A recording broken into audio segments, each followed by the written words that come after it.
नमस्कार दोस्तों। प्रस्तुत है यशपाल की लिखी कहानी समय।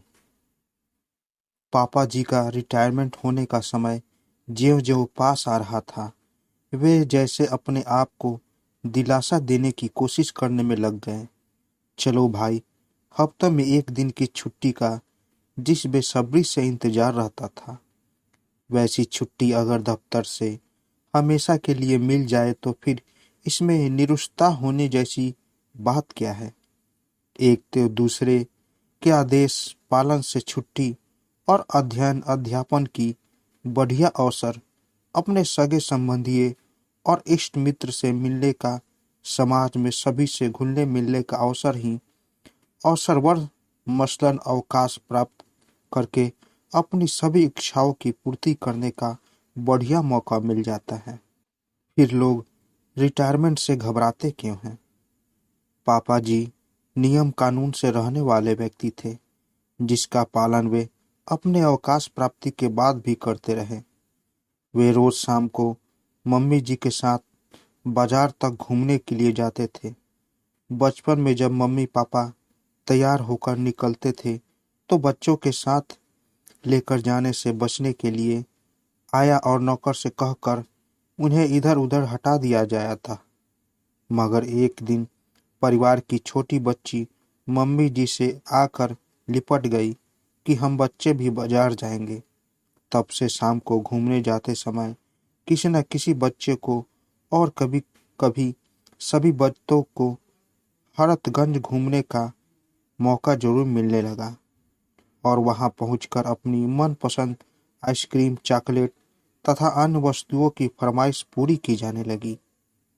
रोचक मोड़ आता है कहानी में, जबकि पापा जी के अवकाश प्राप्ति के बाद उनका घूमने जाने की आदत में बदलाव तो नहीं आया, मगर मम्मी जी के पाँव में दर्द के चलते वे अब पापा जी का साथ नहीं दे पाती है और पापा जी की अकेले जाना नहीं चाहते थे, इसलिए घर के किसी न किसी बच्चे को साथ लेकर जाना पड़ता है। मगर अब समय बदल चुका है।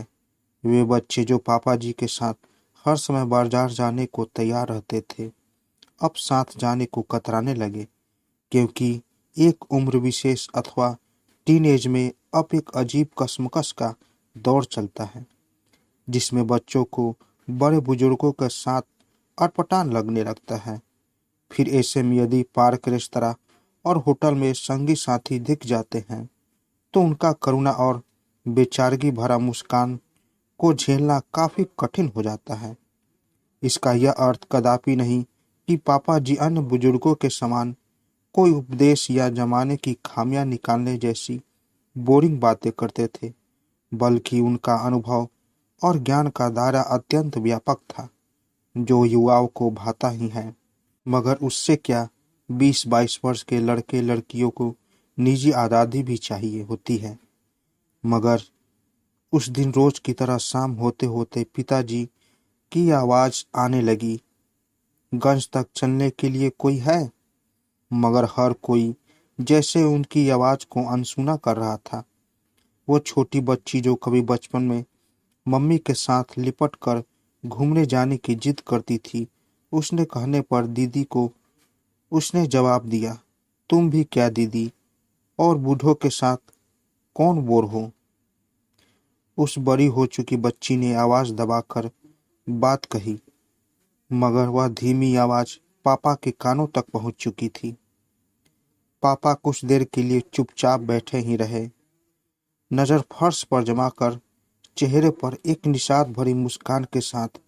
मगर फिर ऐंठे हैंगर से कोट उतारा और मम्मी को आवाज देकर कहा, सुनो, कई बार पहाड़ से छड़ियाँ लाए हैं, तो कई एक तो दो।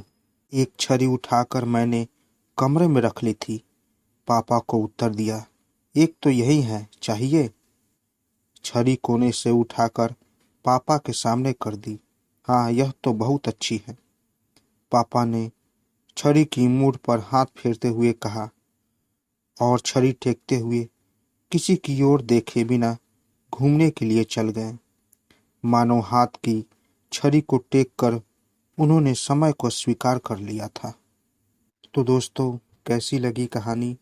अगर आप लोगों को कहानी अच्छी लगी हो तो मेरे चैनल को ज़रूर सब्सक्राइब करें और साथ साथ बेल आइकन को भी ज़रूर दबाएं ताकि मेरी कहानी सबसे पहले आप तक पहुंचे। तो दोस्तों, मिलते हैं एक नई कहानी के साथ एक नए वीडियो में। तब तक के लिए नमस्कार।